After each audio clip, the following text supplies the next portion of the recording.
Welcome to episode 203 of the Inside Byte. I'm Tim Schaefer. I'm here with my co-hosts Rudy and Eddie. How y'all doing this week?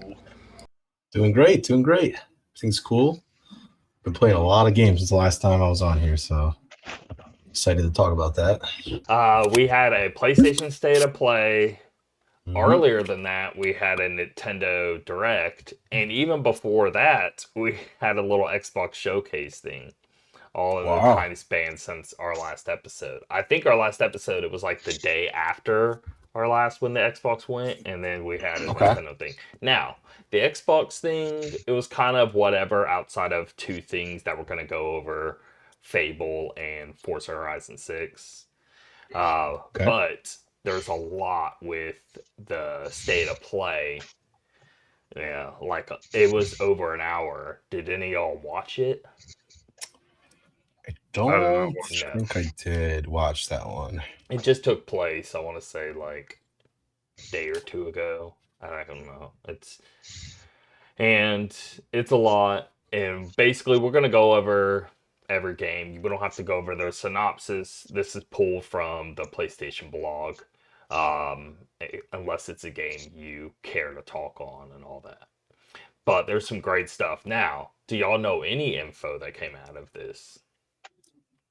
Yeah, I saw like this was Sony's State of Play, yes. Right?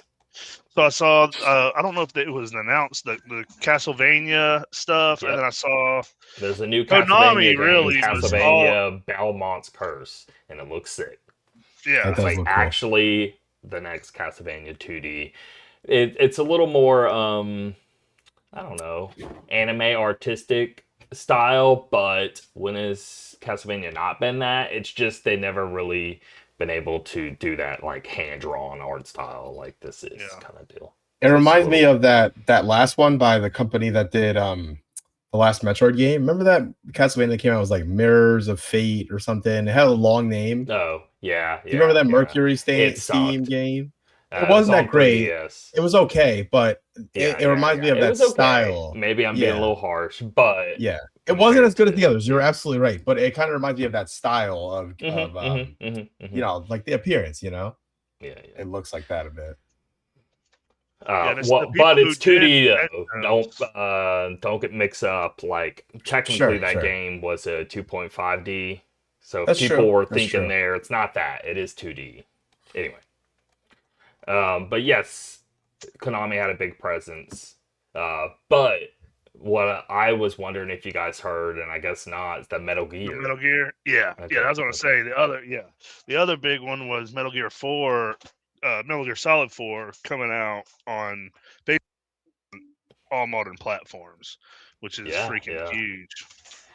Super exciting because that's been stock PS3, like we all know, and so I didn't beat it. I got all the way to the part, like I think I told y'all, where I was like up in the church with Mama, and after doing the mission where you have to follow, you know, a spy, and then it leads to a different guy that you got to follow, leads to a different guy you got to follow. That was hard as hell, by the way, and leads to the church Mama thing, and then you find out all the stuff of like the casket and everything. And I don't want to say anything more, but that was about halfway through the game. So anyway, I'm just going to wait for this to come out and just restart because it is real annoying playing emulation. It's just, you'll be, you know, a dead ass scene's taking place that's super serious. And then here comes some like graphical flicker, colors popping in and out, or things just like, oh, here's a random crash, you know? So it'd be nice to not have to deal with all that mess. Especially, it gets really funny when it's supposed to be like a, you know, super serious scene, like I'm saying, and here comes somebody's face just not appearing on screen or something dumb like that. So, super excited to be playing that without emulation, and of course, and I'm curious what others, because at the time of release, many just didn't even play it. And people who did was like, it's a little too long in the tooth of cutscenes, and the gameplay's a little weird, and it didn't take to many people's likings. But now that it's, so much longer and people going and playing it, I guess with different eyes now because of all this other took place in the series, I wonder what people are going to think of 4. Yeah, it'll be interesting for sure. I think I need to replay 4 because just like you, kind of with 3, I did not always have the greatest opinion of 4, but I'm totally willing because I That's just what love I'm Kojima thinking. stuff. That most people who haven't played it, I think most of them are going to be lukewarm on 4, but it's fine. Like, I just think that, especially if they came from like 5 or even 3, 4 is not. It's Now, good, but Delta there's a just lot came of out, cutscenes. and True. what makes 4 a better spot, because Delta just took place, is the game still controlled like a Metal Gear game, even with the new controls. And honestly, I think I said it before when I was talking about this game, is the controls are actually good on 4. Like, you could feel the progression with each game. And 4 actually does have better controls than 3 do. Even with the remake taking place, like, oh, that feels good. But honestly, 4 still has some things that 3 Delta doesn't even do.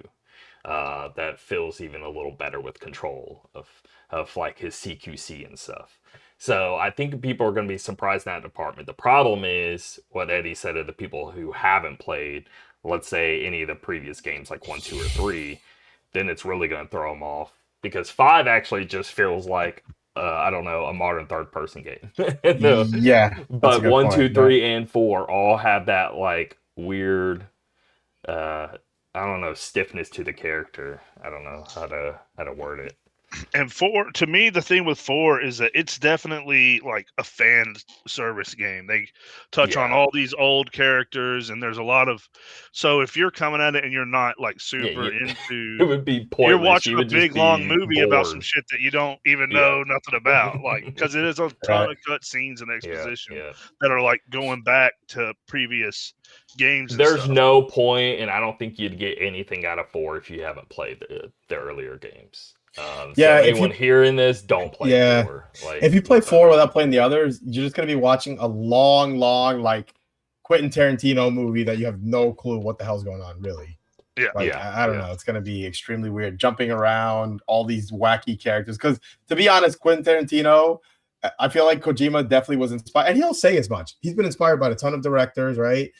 He's been inspired by many people, and he's done his own thing, right? I guarantee Tarantino has to be one of his inspirations because Tarantino comes up with the craziest, wackiest characters, and Kojima does that too, for sure. Yeah. Right? Yeah, Like with these he's wild. mentioned us, so I'm sure. I've seen Sure. So, like when you're watching 4, I'm just thinking in my head of all the crazy stuff that happens in that cave and the wacky characters. Like, it's You'd trying to be so... Matrix meets like Kill Bill. Yeah. You know? You'd probably be so lost, man. So yeah. But I think I'm definitely gonna play it again. What are the games that are in the second collection again? What are all of them again? Ghost It's Babel. technically 3, yeah. Yeah. Okay. Ghost Babel for I think it was Game Boy Color. It's Game Boy Color. Okay. And then Peace Walker for the PSP. And then 4. Now, Peace Walker had a native Peace PS3 version. And then that's what got up-resed if you got like the HD collection, stuff like that. So just know, Peace Walker, there was a PSP version and there was a PS3 version. And when you see the trailer, you can tell that it's not the PSP version. And there is a difference more. It's not like the PS3 version was just upscaled to nothing more. There were some differences between the two. Anyway, so it's a little thing, but just if you only played the PSP version, just know Peace Walker that we're about to get is a little, like more cleaned up than just that. Anyway, who knows what they're going to do with these games, though? Did they do anything in the current... Oh, I wanted to mention something. They just released an update on the first collection. And thank God, because Switch 2. So if you have a Switch 2, you get like a patch. You don't... It just comes out as an update and it knows what system you have. It's not an official like Nintendo Switch 2 version or something like that. It's like a different SKU. It's just an update for that console. But it makes 2 and 3 run at 60 FPS because they ran at 30 on Switch 1. And the other systems, they ran at 60. but they had to like bring them down to 30 for Switch 1. That's fixed, so it's now 60 on 1, 2, and 3. So because of that, I went and like they were on sale even. I guess because of this announcement and the update. So I got them for like $12 a piece of 2 and 3 because I already had 1. And then I'm gonna play through this series, baby, leading up to 4. 4 comes out in August. Yeah. Yeah. You're gonna try to go through the whole every single 1, one? 2, and 3. And then go into 4. Yeah. It'd be a good, I mean, it's good, but it shouldn't take, you think about it like it's really, really long, but it's Oh, not it's too not. long. Yeah, what 10 to 15 hours per game? Yeah, It's especially not for the gonna be first bad. ones. Yeah. Yeah, 4 is gonna be way longer, but even that's technically only like 23 or something like that. It's nothing Yeah. like games today. Yeah, true. Anyway, there's also the Nintendo Direct that also took place. So let's get started because there's a lot of games to go over. And what we can do, I don't know, I guess like 3 games a piece, and then you can just say the game. If you want to read the synopsis, you can. This is pulled from the PlayStation blog, like I said. Or if you just want to talk any more on the game. And I guess Eddie go first and just hit these 3, Oh, and All right. we'll just take turns. Let's see. So starting with at the PlayStation State of Play. Yeah. Okay. So 007 First Light, it debuted a brand new story trailer for the game, offering PS5 players a deeper look at IO Interactive's original take on the origin of James Bond. The video offers a glimpse into Bond's exploits in Iceland, which put him on MI6's radar as a potential recruit for its newly revived 00 program. The program will see Bond cross paths with his training instructor, former 00 agent John Greenway, with the two needing to work together to take on 009, a former British operative now turned rogue and on the loose. So yeah, we've talked about this one before. yep. Yeah, this one looks good. Next we got Loop. Bad Robot Games Chief Creative Officer Mike Booth joined State of Play to delve into the core gameplay, loop mechanics, and more of the 4-player co-op shooter. I haven't seen anything about this. So this is some people technically from Left 4 Dead, and it's trying to be a Left 4 Dead style game. That's why they're doing the whole 4 loop thing. Yeah. But it's a 4-player co-op thing, but it's futuristic, sort of sci-fi. Okay. Level. Yeah. Okay. It looks cool. Like what they showed looks neat. My kid Leon, this was his like most excited. He's like, I really want to play that. And he keeps talking about it, so he was hyped for it. Hell yeah. Let's see. The next one we have is Beast of Reincarnation. One person, one dog action RPG on PS5 releases October 4th. Set in the sci-fi inspired far future Japan against the backdrop of a devastated world. Beast of Reincarnation follows Emma, a blighted, corrupted outcast, and a 4-legged companion Ku, a malefact whose kind is supposedly a danger to the world. You'll need to switch between Emma's real-time sword-based combat and directing Ku through command system similar to turn-based RPG. And I didn't see any of this one. So this is Game Freak, right? who does Pokemon devs. And they're doing it for PlayStation, or they're doing it for all? They're doing. I think it's all everything. I think it's It's not Switch actually. Hold on, it may just be PlayStation because I know it's not Switch. It could be Xbox and PC though. Beast. Now I want to know. Mention PC. See if there's. Okay, so it is PC. Let's see Xbox. Yeah. It's just not Nintendo for some reason. You would think like Switch 2.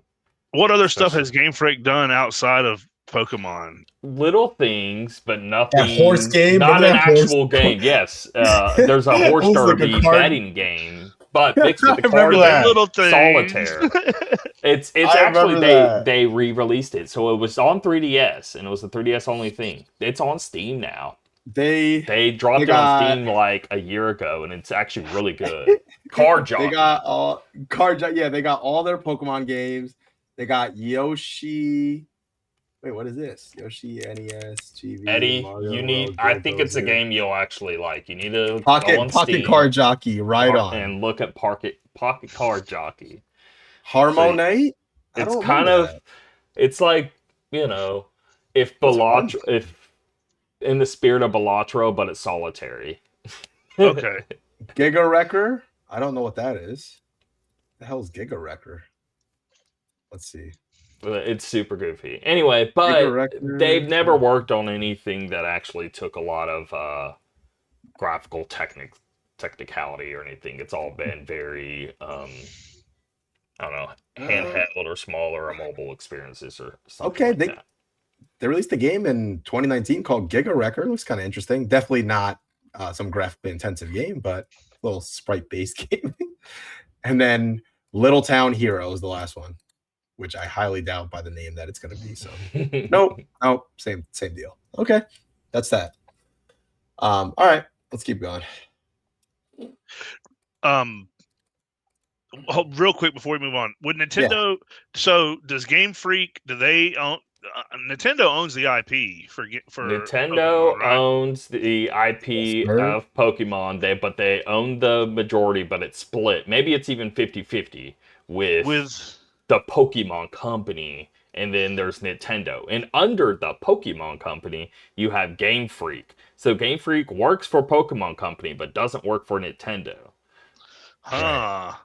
This is like some shadow government stuff going But what's the third split? There's some part that Nintendo, isn't there someone that owns a third, or something like that? I don't know. Hold on. Because my question was would Nintendo ever say we want to let somebody else take a crack at this? Like, you know what I mean? Okay, I got it. Sounds like that's not possible. That's not up to Nintendo. That's up to the Pokemon Company. Okay, I got it. Nintendo owns roughly 33% of the Pokemon IP. That's what it is. Okay, so they don't own even half. They only own a third, technically. Yeah, and then... Yeah, okay. I assume... I'm trying to see who owns the other 33. I assume... Is it Game Freak owns 33, Nintendo... And then, I don't know. I don't know, but it's still super weird because this company has so much money, it's not even funny. And I guess they're pouring all of that into just a new action samurai game. So that it could be cool, It doesn't look... I mean, it looks nice, for sure. Mm-hmm. But, like, I'm not blown away by it or anything every time I see this game. I just think it looks... I don't know. Like, Neo, I think, looks better. And this is, like... But it's not trying to do... When you watch this presentation, and even the last one I think they did... There's a lot more to the game. You do, like, work with your companion a lot, like your beast companion thing. So the breakdown of the company is it's Nintendo, Game Freak, and Creatures, and then Creatures. There you go. Yeah, and then it says Nintendo holds the largest of the. I was gonna say at 32%. Because Nintendo, well, also Nintendo, I just figured this out. So, like Eddie said, it's Game Freak, Nintendo, and Creatures, but specifically Nintendo owns 10% of Creatures. So it's almost like they're doing some meta shit here. Yeah. So theoretically, Nintendo owns the most kind of under the table here, right? So it is even between all three, but then Nintendo's like, hey, we have our hand up your ass, Creatures, so we really own the most, technically. Yeah. And Nintendo also owns the trademark for Pokemon, the Pokemon logo, as well as the rights to every Pokemon character from Pikachu to Ash to Sprigatito, the Weed Cat. So they own all the Pokemon individually, too. So Nintendo's like, let's find a way to own all this, even if we split. So it would be up to Nintendo. Nintendo owns it. I guess so. Okay. Yeah. But Creatures created the Pokemon TCG and various spin-off games and designed. Is that what was? That's what came first, right? Was the card game? Or was yes. Wait, I think so, right? Okay, when Pokemon existed, like the first existence of Pokemon, it's the game. That's a good question. It's the game. It's the Game Boy game. Oh, that's the existence of the IP. Pokemon That's a Because I'm good wondering, question. was there any? Yeah, there was the no game was anime? the very first thing. Okay, so it came out the game, then they came out with the card game, Yeah. and then Well, all the other. probably anime card game. Anime came pretty soon, Yeah, I'm sure. Yeah. Okay. so I don't know. One of those two. Either way. Yeah, that was my. Yeah, I was just wondering, like, because I've been hearing a lot of complaining about the quality of the Pokemon games, and it's just like, well, Yeah, and this game looks like, like current gen looks great and all that. Why can't Pokemon look like this? So that's really Yeah. aggravating. But we do have leaks way back from like almost 2 years ago at this point where they're showing off like not necessarily screenshots, but like not but more than concept art. Like in game, they're currently working on just kind of like what things could be and all that. Um, and it looks, I'd say like 360 PS3 level. Like it's still Yeah. just like not a current gen game, but it looks way better than anything they released previously in just terms of like actually, I don't know, having real forests and stuff. And trees looking like actual trees, not like N64 graphic trees, Yeah. because that's what it's currently looking like. But anyway, I'm gonna do these next three. Okay. Bridgerton Abyss is very kind of whatever. It's a fantasy strategy RPG. The original was back in PS1 back in 1998, and they're doing like a re-release of it. But I just don't think this game looks good. But that's personal opinion, and I would think I'd be a sucker on being all hyped about a PS1 game coming back, but not this. Yeah. Castlevania Belmont's Curse. It's coming out for PS5, but I'm curious if it's coming to other systems. Because that's the thing, they're not going to say that during this presentation. But is this multi-platform? I would hope so. I would think so. Let's find out. Yeah. It's showing on Nintendo's website on Steam. Okay, cool. Anyway, it's 2D coming back, and I think it looks fantastic. And I mean, the art style, like, it's not pixel art. And so, yes, like, would I want it to be pixel art? I guess. But this is made by Motion Twin people. They did Dead Cells. Did you play Dead Cells? Yeah. Yeah, I did play Dead Cells, and they had an So, expansion. This is Return to exactly, Castlevania. they had that, and then they clearly did a good job. So much so that Konami's like, yeah, we want you to just go ahead and make a full-on Castlevania game. So that's pretty neat. Yeah, it's probably I don't see how they could mess it up. It's like a solid formula, and they're a good developer. So Exactly, I think this is going to be a big success. The problem is, even big successes nowadays come and go like a fart in the wind, because there's always so much stuff out now and all that. So there's been many talks in the industry on like things just not selling enough, because there's so much, and the amount of effort and work you have to get somebody to even know you exist is far more than it was, 15 years ago. But I mean, that comes with it. I don't know if there's ever going to be an answer to that, or if it's ever going to get any better. I'm just saying this because I feel bad for this game, because I know it's going to be a smash hit, and I just hope enough people get their eyes on it. Control Resonant. The last Control game was obviously great. You played, Eddie? I did not play Control. No, I mean, I've been watching some Digital Foundry, and they've been bringing up. They were talking about this, and they like Control. To bring this game up because of the ray tracing and the way this game does like reflections and like lighting and all that. Yeah, Control does it all real well. Yeah, I've never played it. Never played. Did it come out on PC? Yeah. Okay. Okay. Yeah. Then I'll have to try to check it out because I've. But This yeah, I haven't this played it. is like well, sequel is a weird word because so this is Remedy, and they have this whole universe thing going on with Interconnected Alan universe. Wake and all that. Control Yeah. is connected with all that. There's Control content in Alan Wake 2 and all that sort of stuff. Yeah, especially with the DLC. Anyway, so but this is like you're playing as a different character, and the style of game, it's like a different genre. This is like not like there was no Control. This is very, I don't know, looks way more action packed. It almost looks like Bayonetta or something. Like the environments are flipping left and right and turning all around, and it's super high action, very fast pace.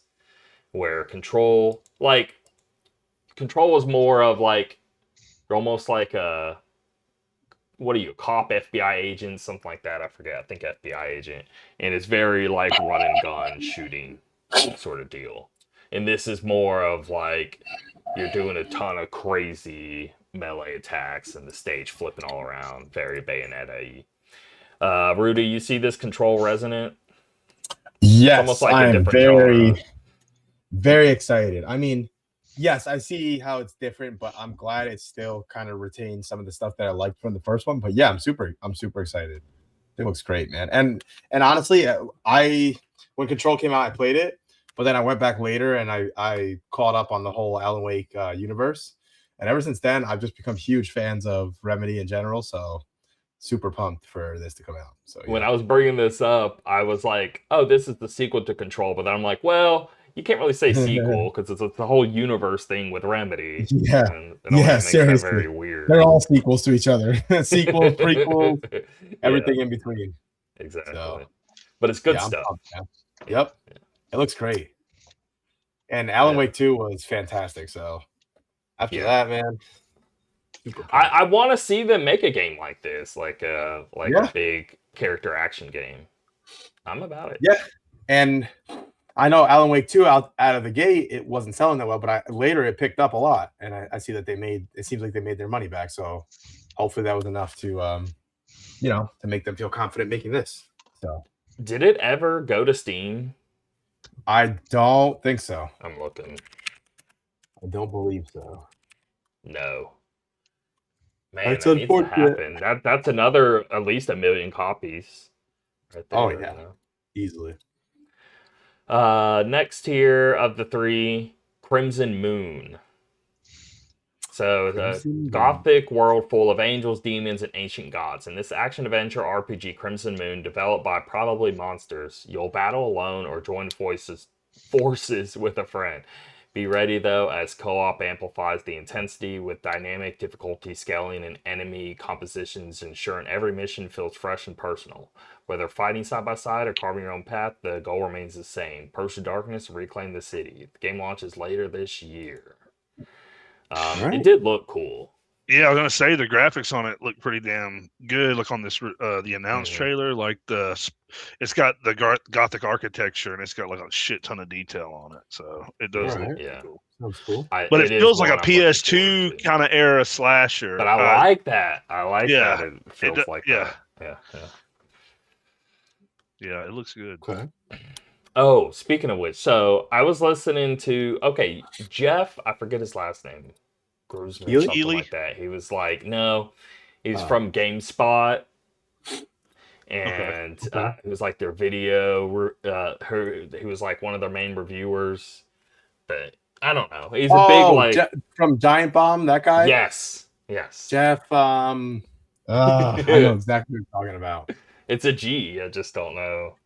Jeff Gerstmann.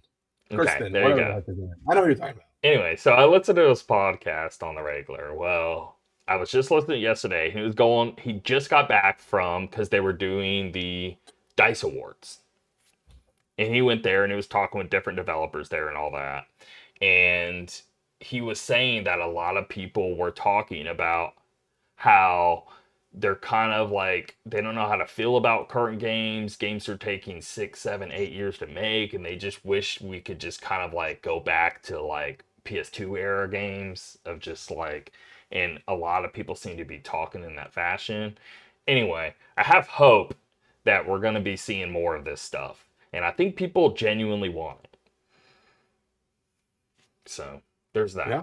And these games that are like around a dozen hours but have high replayability, like a Resident Evil 4 or 5 or something like that. Sure. And so that's how a lot of people are talking. So I just wanted to bring that up because it gives me some hope. Anyway, I'm sick of a game being 100 hours. All right. Yeah, you just want sometimes. I mean, I agree. bite I size. agree. Every game doesn't have to be freaking gigantic, you know. And I've noticed that whenever games are that long, only reason I play them that long is because I don't realize that I played it that long. Do you know what I mean? Like I don't go into a game thinking, "Oh, can't wait to play this for 100 hours." It's more like, "Oh, I didn't even realize I played it that long." Yeah, you're I got sucked in it into that much. Yep. Yeah. Like I did that with most of I Yote think and for a game to be where you spend over 100 hours, it can't just be one like A to Z story. It's got to be something where you're almost it's like a good gameplay loop or something. Mhm. So, yeah, that's the only time I've done that recently. I did that with Ghost of Yote because I beat the main story and then also can you stop? I beat the main story and then also I just got so sucked into all the side stuff. It was so much fun. And then with Hades, which I'll talk about soon, I mean that's self-explanatory. Man, the gameplay loop is so good, you know. So where you're like, it's 3 a.m. One more run. You know, that's the things that are gonna stack up the time. So. Persona 5 Royal is a big thing to where like, man, that game is sick, and I still am so far from even coming close to finish that game. And I've been working on the game for years, I feel, and I'm over it. Regardless of how good it is, it's just like, I don't know. It's hard to like remember what took place, you know, last you booted it up 6 months ago. But if you play it every day, you know, like you just feel like it never ends. I don't know. All right. Moving on here. You can take the next 3, Rudy. Okay. So next we got Darwin's Paradox. Octopus Darwin slithered into State of Play with 2 announcements. A release day, April 2nd, and a surprise announcement of not only a demo, but a demo will be available tomorrow. And that demo's content is directly inspired by Metal Gear Solid. Play the tactical Octopus action demo tomorrow on PS5 and pre-order the full game.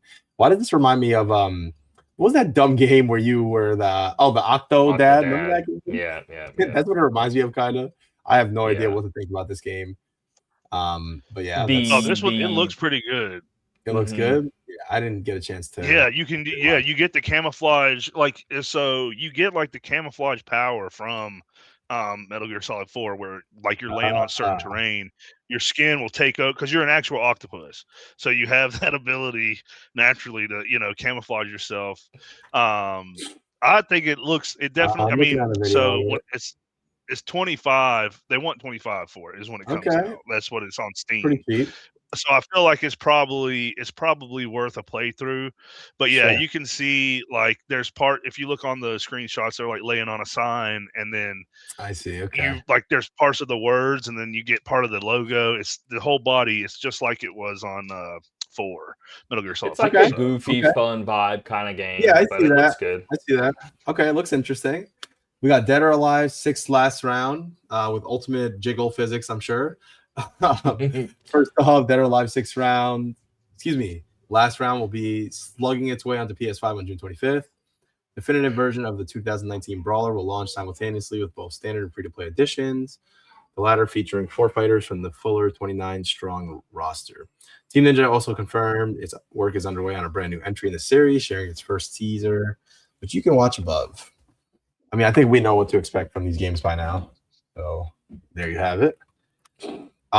Next up, we got Death Stranding 2. See, this is what bothers me about when I do this. When I buy a game that I'm super excited for, which I bought Death Stranding 2 at launch, right? And I you just haven't got even busy with the started it game. yet. I started maybe The- 10 minutes of it, right? Loved it. Thought it was fantastic. Then I was like, I just respect this game too much to play it while I'm playing another game. So I put it down. I said, I'm going to come back to this later. And I'm just now almost getting back to it. And sure enough, boom, here comes the PC version, which I don't really want to spend all Did the you money buy again. it digitally or physically? I bought it digitally, of course. Yeah. I was like, So maybe you yeah, can sell so it. I'm just gonna go ahead and play it on PS5, but I wish I could play it on my PC.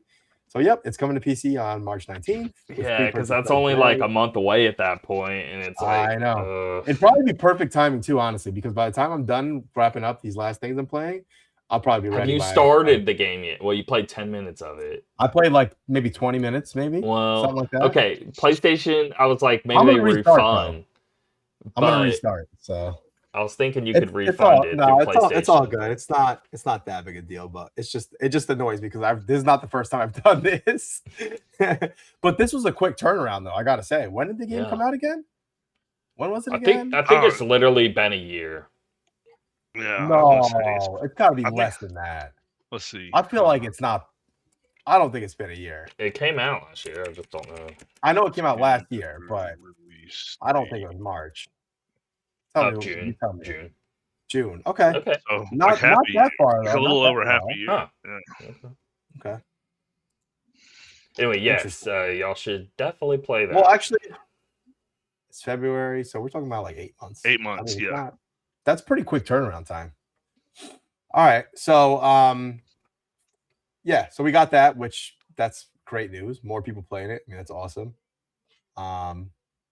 Yeah, great news. I'll do this last one, and then I'll let one of you guys take over the next one. Okay. God of War Trilogy Remake. That's really, really great news. 2 big announcements. First confirmation of the remake, God of War Greek Trilogy is in early development. And secondly, the studio has partnered with Mega Cat Studios to create a 2D action platform, God of War Sons of Sparta, which is out today on PS5. Now, let me address the first one here first. I think the original trilogy is really good. It's just obviously it's kind of stuck on the old systems.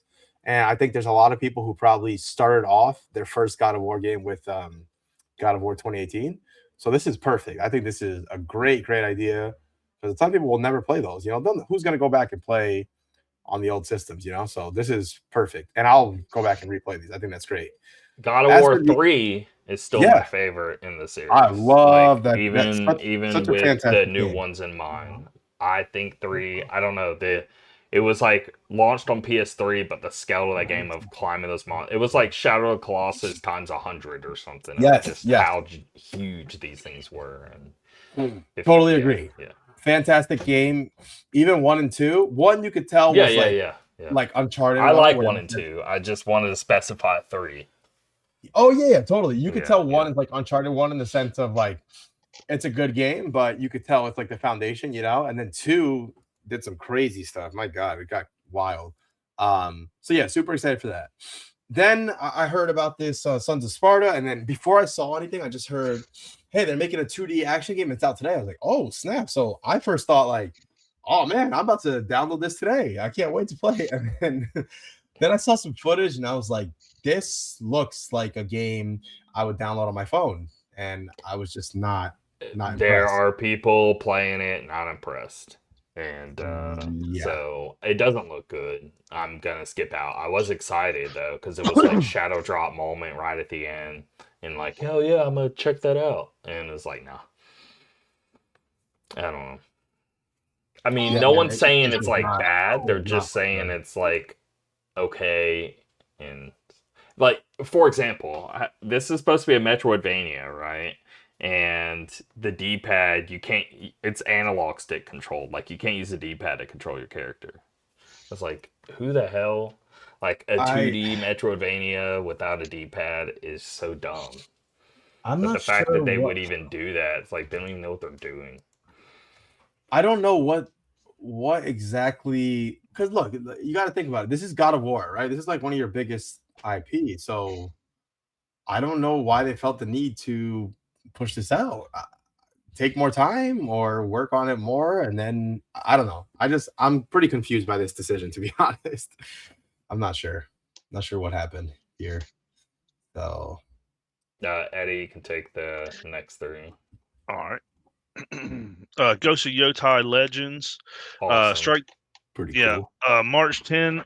Strike through March 10 on your calendars, and that's the day. That's the day that Ghost of Yotai Legends launches. Supernaturally charged cooperative multiplayer will be available to all Ghost of Yotai players as part of the game's 1.5 update, with distinct character classes to earn cosmetics for, three missions. Three mission types to conquer, and the promise of a raid in the coming months. So is this a free update? So Ghost of Tsushima did this, and they came out with Legends later, and it was a multiplayer mode. It was awesome. I played it a lot. The fact that this is coming out makes me want to buy the game just so I can play Legends. Honestly, I played Legends on Ghost of Tsushima more than I played Tsushima, so it makes me want to buy this game. It's like I love what do they call it? Where basically you just like not raid mode, waves of enemies.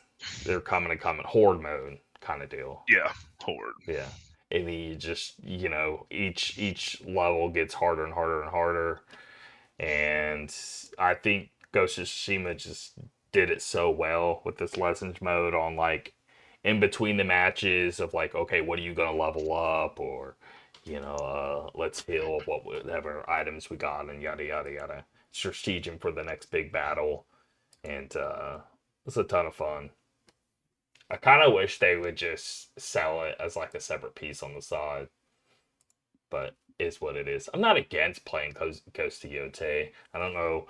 I'm just not feeling in the mood to play, I don't know, like a 30 hour, like, I don't feel like being immersed in that world just yet. I don't know why, but I don't. Anyway, but I would love to play Legends, but there's that. I think that's a big announcement.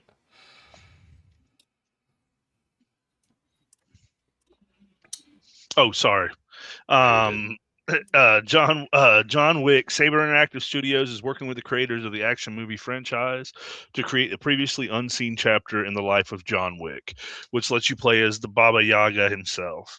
The studio is promising its signature elements from John Wick movies to be present in the game, from unique use of camera work, bold cinematic environments, and extremely distinctive gun fu action and intense driving experiences. The game is coming out to PS5, but release date and official title is not yet known. If y'all don't want to read the synopsis, you don't have to, but just stating that. But this John Wick game does look sick. You should watch some footage of it. They nailed it. I think they did exactly what you would think a John Wick game would be. Basically Sifu. Let's see. Next we have Kenna. Oh, dude. Kenna Scars of Cosmora. Ember Lab returns with an all-new adventure as an older, renowned spirit guide. Kenna travels the mysterious island of Cosmora. Spirit companions will be a big part of Kenna's journey, with charming buddies that travel with you, grow over time, and unlock new powers as your bond deepens. There's still spirits to be cleansed, and new elemental gameplay expands the strategy and depth of combat. Kenna Scars of Cosmora launches this year on PS5 and PC. That's exciting. I like the. Look you guys play the better first than one? the previous one. Yeah. Nah, I've never played the first one. I played the first one, but I agree with Tim. Like, don't get me wrong, I enjoyed it, but I could definitely tell there were some things that needed improving. So yeah, I'm excited. It was a really pretty game that felt like a little shallow, but there's only so much effort they can put into this or that.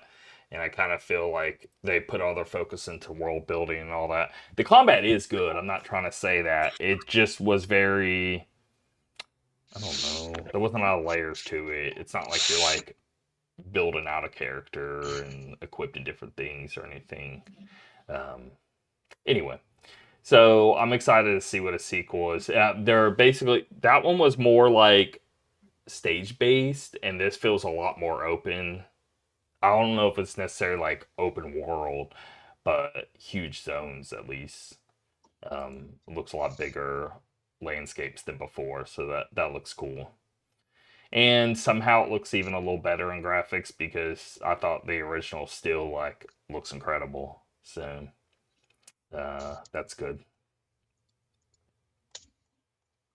This next here, Legacy of Kain Defiance Remastered. I actually never played any of these. I mean, I played like Soul Reaver for a little bit, but that was about it. Yeah, I But played one of them on the Dreamcast. I remember. yeah, 1 and 2 were on Dreamcast, Soul Reavers. I think this is the third or fourth one. I don't know. And I think Soul Reavers are technically 2 and 3 of like a 5-game series or something. Yeah. Anyway, the remastered Dark Fantasy Classic launches March 3rd. A robust set of new features to get your fangs onto, alongside refreshments to visuals, controls, and camera design for modern audiences. Refresh is an accurate word. Yeah, Like it's not like a complete remake or anything, but they do. I think you can exactly. tell they got new shaders and some new lighting effects. I mean, Is this coming out on PC? It's only I'm on sure. PS5 and PS4. Yeah, it's No, got to eventually come out on this is just them. from Sony's blog. Okay, okay. Because They I'll always probably. will. They won't mention other systems with any game. I see. Okay. Yeah, I'll probably will just because I played through. I think Legacy of Kain. Is this all? Wait, is this just one game they're doing, or is this They multiple? already did Soul Reaver 1 and 2, and then they're doing Okay. this one. Okay. I think there's I think there's another Legacy of Kain after this, but this isn't including that. Yeah, The it's just this game. Okay. Yeah. Um Ascendance. So that must be okay. This is something completely different. This looks like it's its own separate game.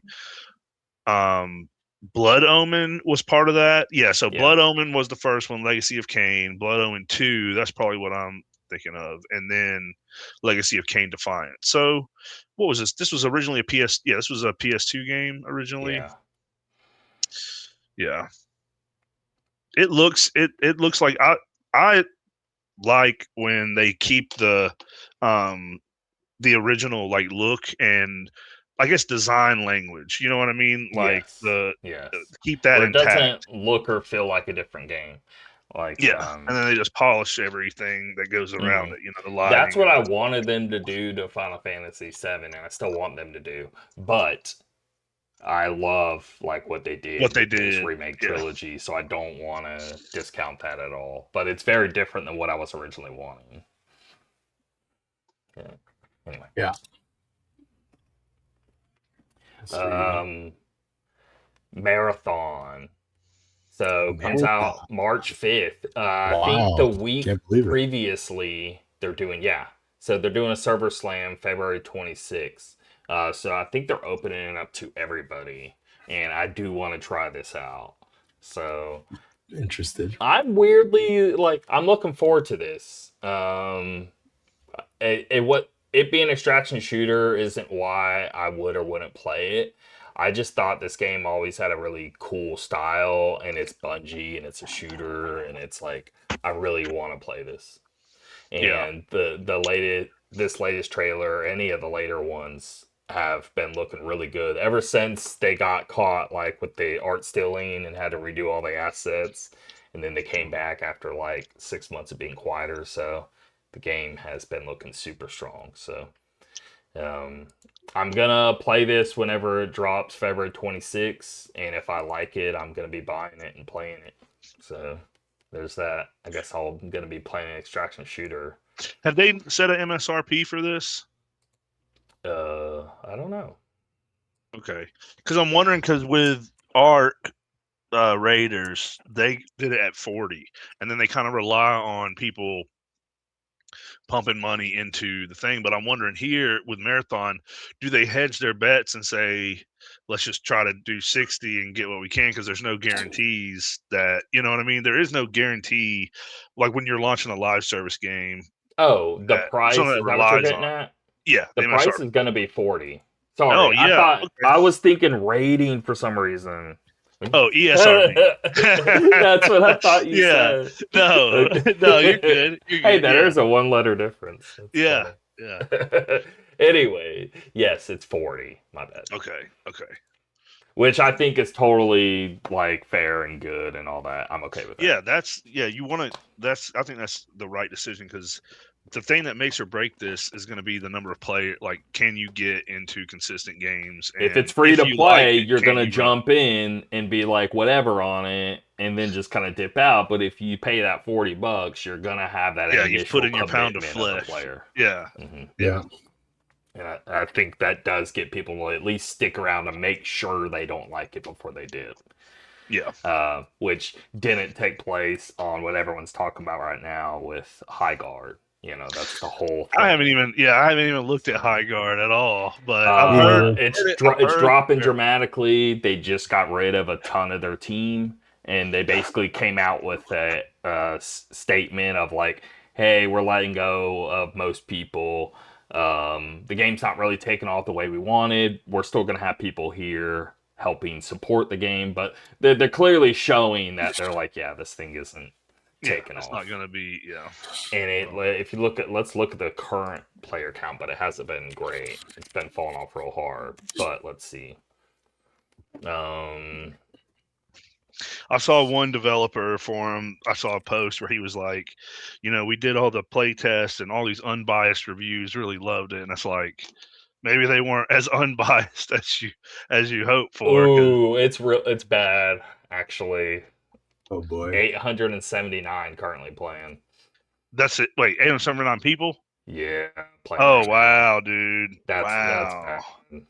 Man, we should probably just try to play it just for posterity's sake, because it ain't gonna be around much longer. I did try it out. Did y'all try it out? Oh no, I didn't try it. So what did you Y'all think? should try it out. So the game, it's a good game. It's just the mode is stupid. The game, like, it is. So, like, and the core game mechanics and gameplay is good. It's yes. just, nobody wants to sit there and do that shit for there's 4 like hours 3 at a time, phases. Okay. There's like fix up your base phase. And then the second phase is like, go gather materials. And then the third phase is like attacking their base. Okay. And then if it fails, you're back to phase 1 again. And it's just kind of boring. Yeah. And like we just want to fight, dude. Like and the fights are fun. Like the gameplay feels good. It's the Apex people, you know what I mean? Like yeah. But all the other bullshit just kind of sucks. Well, and with that crowd that likes that, like live service, like you're competing for their attention more than their like you're trying to get them off of their current game and then come and stick on your game. So I feel like the only games that really do good in that are like the ones that stand above and beyond, and you can make 20 of them, and maybe none of them stand enough to like, it'd be different if people were playing, you play a game for a week or 2, you beat it, you go on to the next one. There'd be a lot more potential customers, but the people that they're going after are people who like play the same game over and over and over and over and over again, like Call of Duty, like what I was talking about with Marvel Rivals. Like I'm just like it's 2 in the morning. You over. I'm like, dude, one more match. That's all. Just give me one more match before I give up. And you need it to be fast. Like, and you got to keep going, and you got to have like constant action. And that in High Guard, there's too many lulls. Yeah. Anyway, I don't think I'm ever gonna check it out, man. I think I'm okay with past You watch some of it, you're just like, no. I'm like, yeah, I'm okay, man. Yeah. Next year, Marvel Tokon Fighting Souls. I think this game looks really cool. I'm pretty excited to see like a whole different, like it's not Capcom doing it anymore, it's someone else. Now it's sad Gear people, right? It's not, It's what are they called? Arc Systems. Arc Systems. Yeah. Those who doing it. And I prefer Capcom fighters to Arc System fighters, but not by a huge degree or anything. Like I think Arc Systems is really cool, but I just like the Capcom feel more. But it's been with them for so long. I think someone deserves a shot at like Marvel characters, and I'm looking forward to this. Last I heard, you went out. I can't hear you. Uh, Yeah, it went real like fuzzy. And oh no, what about now? Oh, there you go. I hear you. Okay. Last I heard, the character selection wasn't pleasing a lot of people, but it looks like this announcement here is for the damn X-Men, which was like those are the fan favorites. Like you have to have. I mean, they The weren't showing all the people yet. People were just assuming things. But well, yeah, I watched what's his name? Anyway, I watched the fighting game community people, and they're super. You know, this is how they make their money, so they're freaking, you know, criticizing everything they can. Driving those clicks, I get it. Yeah. But pre-order start February 19th. The game doesn't go. I don't think it releases till like August or something like that. It's still a ways out. I forget. Yeah. Wait till the summer. Oh, there it is. August 6th. Oh, August 6th. There it is. Yep. Yeah. I think it's just PS5 and PC. I don't know if is there Xbox or Switch. Oh, see it listed there. Yeah, but again, this is Sony's thing. Oh, true. So, Tocon.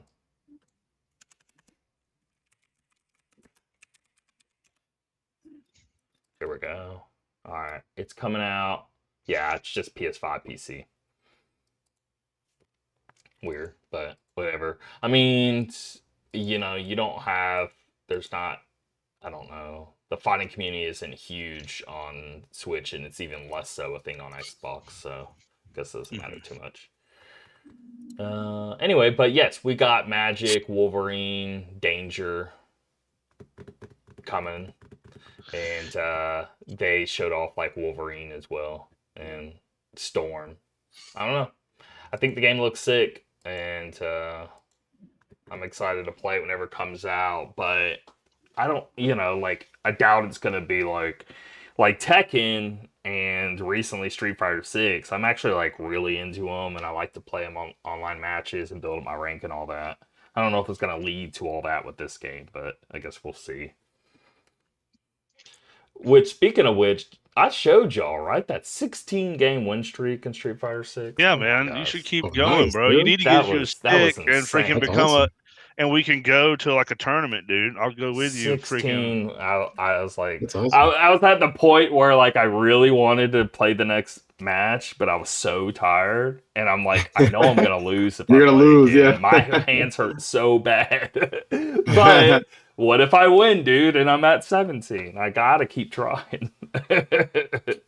I gotta get back into Street Fighter. When I first started playing Street Fighter, I bought the arcade stick and everything. I was getting so good, and God, it's been so long. I don't even remember the name of my character. It was the tall, really muscly girl. What's her name again? Oh yeah, I don't know her name, but I know exactly what you're talking about. I was so good with her. And she has I like all June. her moves are like command grabs, like she's like super strong. Like wrestler player, like a grappler. Yeah, she's like that kind of fighter. And then before Street Fighter 6, I always was an M. Bison guy, and then they didn't freaking release him when the game first came out. I was so mad about it, and then later they released him. And Bison, dude. Haven't gone by. Yeah, they have him now, but it was DLC way later, dude. It was like, what, 2 years later? Yeah, I was so mad about it. I'm like, how the hell are you going to release this game without one of the most iconic characters in the whole freaking thing? Him, Vega wasn't in it. I'm like, what? Byte, Balrog. I'm like, what's going on? Where are the villains? They need to do like a villain pack. Yeah. Anyway, I'll have to go back to that game eventually. I love that game. Well, I guess Rudy. Yeah, I'll grab the next ones. We're on Metal Gear, right? Okay. So we kind of talked about this a little bit already, but yeah, Metal Gear Solid Master Collection Volume 2 launches August 27th. I know people have been waiting. Finally, you can play Metal Gear Solid 4, Guns of the Patriots, Metal Gear Solid Peace Walker, and the series' first portable title, Metal Gear Ghost Babel, as a bonus title, along with some extras that'll thrill long-term fans of Konami's stealth series. One thing I do want to say, Ghost Babel is apparently like a really good game. I like People it. say they love Play it. but a Yeah, lot I've of never people, played it. especially if you like the MSX Metal Gear, like the Metal Gear, yeah. Yeah, the the first originals. two. It's good, dude. I've played it at work because you can just put it on an emulator, and I'll just sit there playing it at work. And I was like, man, this is actually Who do really, you really play good. as? Like, what's even going on in this game? So you play as Solid Snake. It's in the same period as Metal Gear Solid 1. So Okay. think about in between Oh. Metal Gear Solid 2 is where you're Gotcha. at. Yeah. I've never played it, but I'm definitely down to try when this comes out. And I need to replay Metal Gear 4. So What platform are y'all going to get it on? Because it's coming out on the Switch too, Switch. right? Yeah, oh, is that's it? where- Okay. Mhm. Interesting. Is that where you're It going to is. get it on? Are you going Yeah, to get it because on? the I Switch? have the whole series because I got 1, 2, and 3 now on there too because they all run 60 like I was Oh saying. yeah, that's awesome. Yeah, And then yeah. have 4 Peace Walker in this game. The only game I'll be missing is 5 because 5's not on Switch. They need to do a Switch 2 port of 5. They totally could. Yeah. They It's definitely about can. the time where they could probably do a really good, like, not remaster. I guess it would be, update of the graphics, but I don't think they'll do it because of, maybe they will. Maybe No, Konami just to will. do a current gen update. They don't even have to mess with the game really. They just have to mess with its performance. They don't have to actually mess with its Yeah. content. You know what I mean? Like, Yeah. I think that's totally respectable. I mean, they can do what they want anyway. But I'm just saying, yeah, I don't think anyone would get upset over that. I Like, want a just remake of a one, current dude. system version, just PS5, Series X, PC, Switch 2, and yeah, I think a lot of people are saying, "Oh, is there going to be a Volume 3? Because where's 5?" Dude, 5's already like playable. 5's already Standalone. available. Like, Yeah, it's a already standalone, available on yeah. whatever system. If you got a PS5 Series X, you can already play Metal Gear Solid 5. Why you getting free? I don't know. I don't agree to that. Like, I guess you could put 5 in this collection, but I don't think. Yeah. I don't know. What I are don't even they think that selling would this really make for? sense. This is $59.99, right? $59.99. I don't know. Probably. If it's any more than $59.99, because it's really one game. It's really one game, Mhm. and I'm okay with paying $60 for that game. But the other one is a damn Game Boy game. The other one Now that already. I've been playing Peace Walker on my Vita, Mm-hmm. and I got like, I don't know, I'm like 6, 7 hours in, but I've played enough to know that this game is a legit Metal Gear game. Yeah, the It's story just and stuff. was Yeah, made for PSP, so it's a little like dumbed down in terms of like its scale and everything, but it's a totally legit like story, and it feels just like any other Metal Gear, like yeah, 1, 2, or yeah. 3. Oh and no, all that, so. I don't think that it's not. I'm just thinking that it's already available through, which they probably will take it Well, off. it's not. They probably It's took not. it They off. did take it off. Yeah. One, it was so now on. it's It was not. on Xbox and PlayStation just because of the back compat. Yeah. Well, actually, Yeah. uh, You could. Well, at least when I had my Xbox, you could buy it Xbox was the only standalone. way. Yeah, yeah. Because PlayStation, PS3 didn't go forward on Xbox. That gen did go forward. So you were Yeah. only stuck to being able. If you have a current Xbox, you could get it. But they delisted it the day this went up. Yeah, Like, Konami I saw a always does Reddit that post shit. saying like, "Oh, Yeah. they delisted it." Yeah, and then they're gonna sell it to you again in this package. So anyway, Yeah. All right. Let's keep But going. I just want to say Peace Walker is an actual game, so I think you get 2. Yeah. Unfortunately, people see the title though, and they're gonna assume, right? Like that's the curse of not having a number in your title. Yeah. And I think companies know I that. mean, I did my entire freaking life basically. I was like, yeah. I didn't want to thrown play in the Peace Walker. acid games in this. That would have been freaky. Yeah. Yes, that'd been. But really I think even in any kind of media, movies, music albums, anything, when you don't put a number in it, I think sometimes people like immediately discount your product, unfortunately, you know. Yeah. But yeah. Anyway, next up, Mina the Hollower. I played this demo, really loved it, and then it got delayed. I don't know if we have a date for this yet. But anyway, Shovel Knight Studio, Yacht Games join State of Play to share new gameplay. PS5 demo. The action adventure launches this spring on PS5. Promises to be the creator's largest game yet, boasting a densely packed world with over 25 unique bosses. 60 trinkets to discover, weapon upgrades, level up system, new game plus, hundreds of gameplay modifiers, a fishing minigame, tons of puns, and so much more. Try it yourself tomorrow when a limited time demo drops on PS5. I looked it up. There's no official no day. official They're date. just saying spring. Yeah. I'm excited. I'm excited for this game to come out. I had a blast with the demo. I thought it was really quirky. It was very charming. Love the character. I thought it was great. So yeah, finally a sequel to Shovel Knight, or not a sequel to Shovel Knight, but the next game in their. Yeah, Shovel Knight's like NES game. The pitch of this game is like, oh, those Zelda Game Boy Color. Yeah, exactly. It's kind of what the thing, but it's way more than that. And that's kind of, I was expecting Game Boy Color Zelda type game, and what I got was like far more. I'm really impressed by it. And this next one, I don't know if you guys have heard of this, the game that came before this, but I haven't. But Neva, I did. I never played it, but I don't know what this game is. But Neva Prologue, set years before the events of the original game. This prologue tells the story of how Alba and the wolf cub Neva first met. You must guide the cub through the blighted wilderness, facing new enemies and endure perilous trials together. New gameplay mechanics and all new locations are promised. This DLC launches February 19th. I don't know anything about this. I'm going to look this up because I really don't. It's very like artsy 2D game where it's like, you know, sad animal story, you know. I like games like this though, usually. So like this reminds me of that game Gris. Remember that game that came out a while ago? Yeah. I never played it, but yeah. I like that game. Okay, I don't know what this is. It's like that for sure. Interesting. They had a PlayStation Plus announcement where they're just basically the only thing I found interesting was February 17th. We're getting 2 classics of like Tekken, Dark. That was like a PS2 game. And there was one other, I forget. It was like a PSP game. It was kind of shit. I don't know. Ignore that.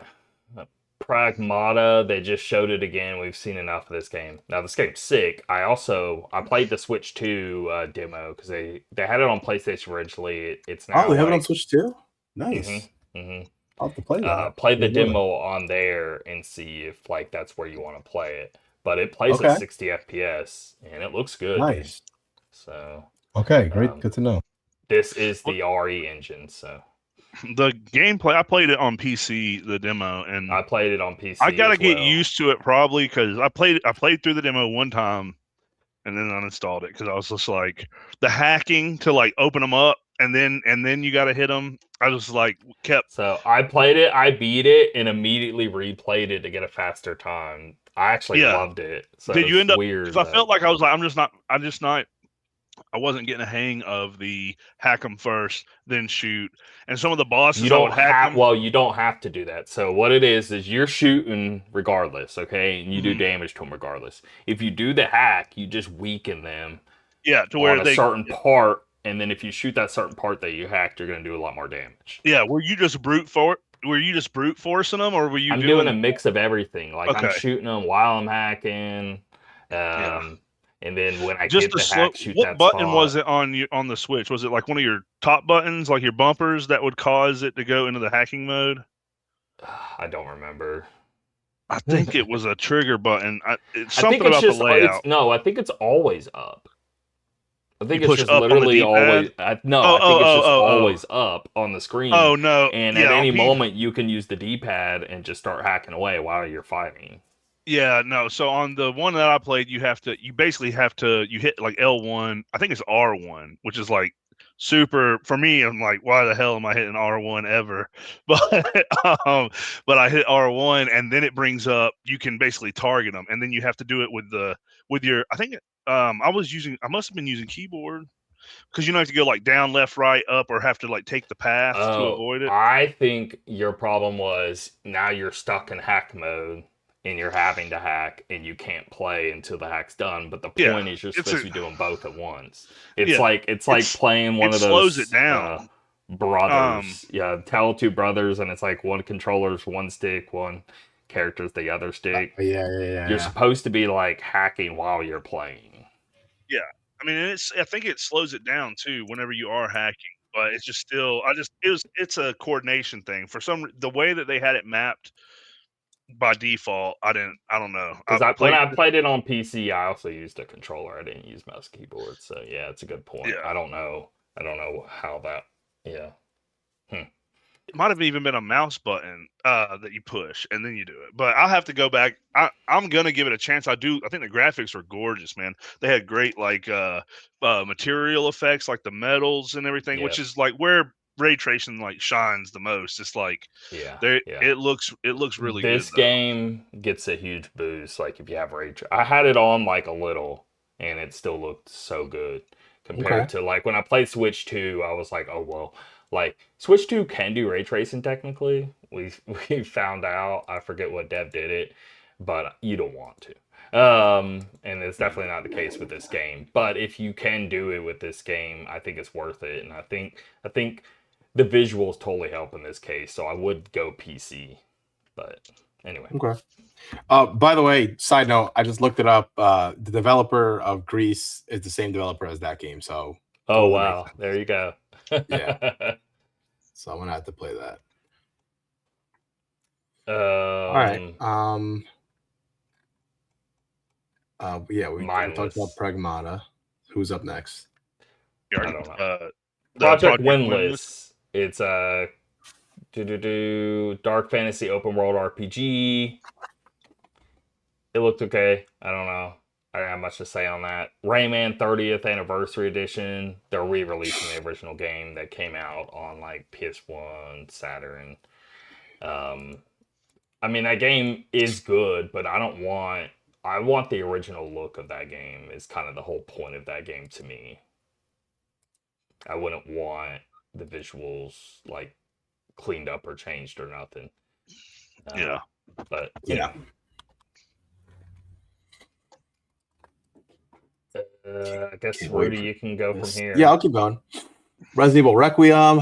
God, I cannot wait for this. Seems like so long ago that they announced this game, but here we are, just over 2 weeks away from Resident Evil Requiem, launching on February 27th at State of Play. The publisher debuted the game's launch trailer, which was full of new tantalizing story teases and powerful action beats. Sit back and enjoy the new footage.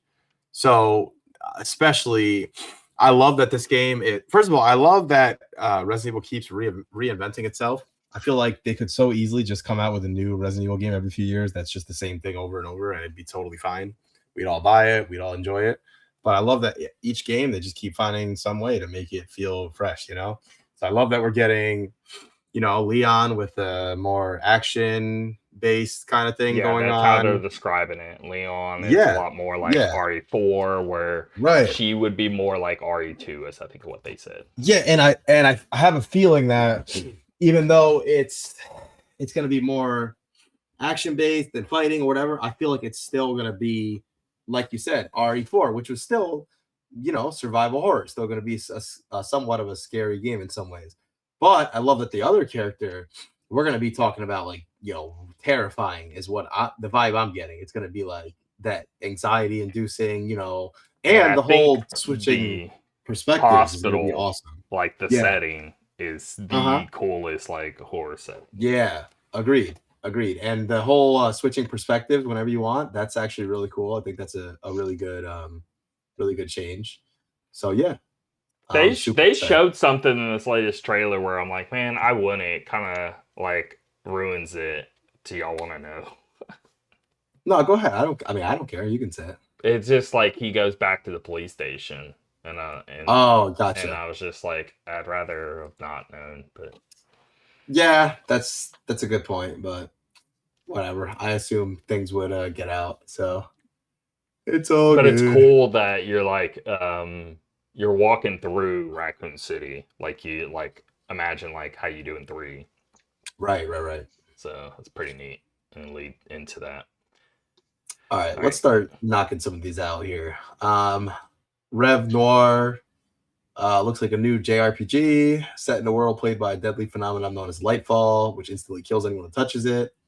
Interesting premise. I think it looked whatever. They didn't really show a lot of gameplay. It's just enough to tell it's weeb shit. Yeah. Good point. But it could. I mean, the little bit they showed looked like the modern Final Fantasies, where it's like you're actually controlling the fighting. So Yep. they'll have to release more on that. It's Then the we first got- Konami like original IP, I think, in a really long time. In a while, yeah. Yeah. Then we got Saros. That is interesting, like a Konami JRPG that they've had a Yeah. long time, because that See how would be what they're- Suikoden. Anyway. Yeah. Then we got Saros, which is the new Housemarque game, sci-fi shooter ahead of its April 30th launch. They showed the new trailer, new armor upgrades, an intriguing modifier system to let you adjust Carcosa's dangers to your tastes, fast travel to unlock biomes, world-altering eclipse events which escalate the threat against you as corruption affects enemies, weapons, and artifacts. Yeah, it sounds like they took what they learned with Returnal, and they're going to throw more at you, which I'm all for. I loved Returnal, so yeah, I'm definitely going to get this game. You guys interested or what? Yeah, this shit looks dope. I was watching it. It looks really good. Yeah, I think it looks really good. Next up, we got Silent Hill Townfall. I got to catch up on the last two Silent Hill games. I really want to play both. This is a PS5 exclusive, by the way. Gotcha. I just haven't had time to play Silent Hill 2 and Silent Hill F, but I'm going to play both of those. But anyway, this new one offers a town to explore, horrific enemies to fight and evade, story-driven puzzles that help deliver a new but distinctly Silent Hill tale of mystery, tragedy, and loss. Perspective shifts to first person. A new yet retro portable CRT TV device will both be a useful tool in the encounters and a way to unveil more of the story. I mean, hey, more Silent Hill. It seems like they're having a resurgence here. Well, we got 3 games in like a year and a half or something. I mean, I don't know when this one comes out. Yeah, it's a lot. It's a lot though. But they're coming back strong. All right, a new Star Wars Galactic Racer games. I mean, that just makes me think of the GameCube game from back in the day. Remember that game? Dude, that's exactly episode 1 Racer. Yeah.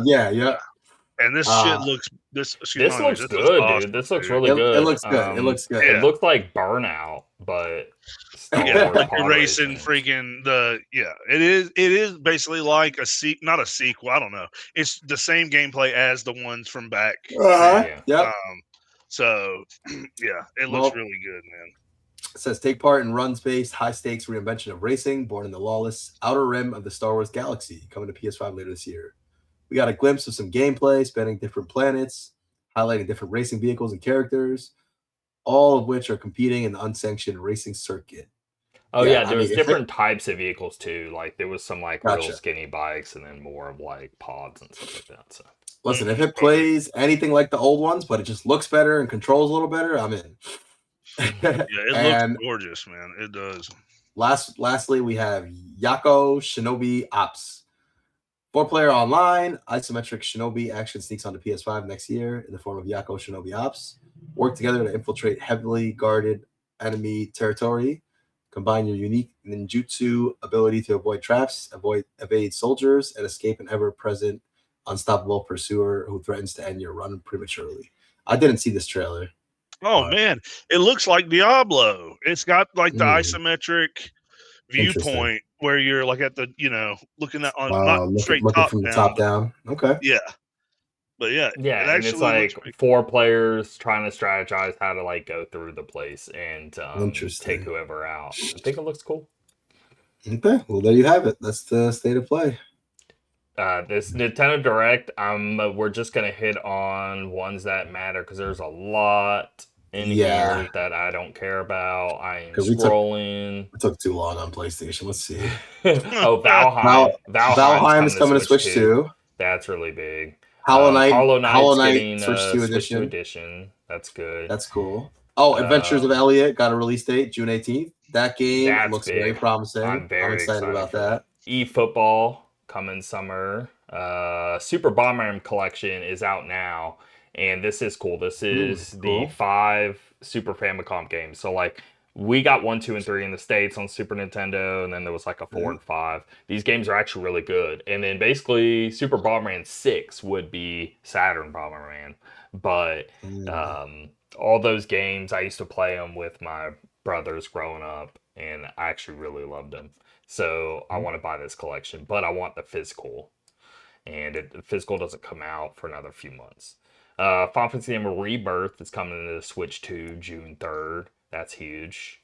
Pragmata is coming Switch 2 April 24th. Turok Origin fall 2026. Grand Blue Fantasy Relink July 9th for Switch 2. Monster Hunter Stories 3 March 13th. So you know how you used to have archives? Well, they now have console archives where they get like old console games and re-release them. So it was like Ninja Gaiden 2 from NES, and then you had Cool Borders that was like a PS1 game and being re-released. But I guess that's a little interesting. I'm curious, like, I don't know. There's some games that were stuck on a specific console, and if they could re-release them, I think that'd be neat. Scott Pilgrim EX, March 3rd. That's real soon. Tales of Arise is hitting Switch 2 with all the DLC May 22nd. That's a good game if you haven't played that.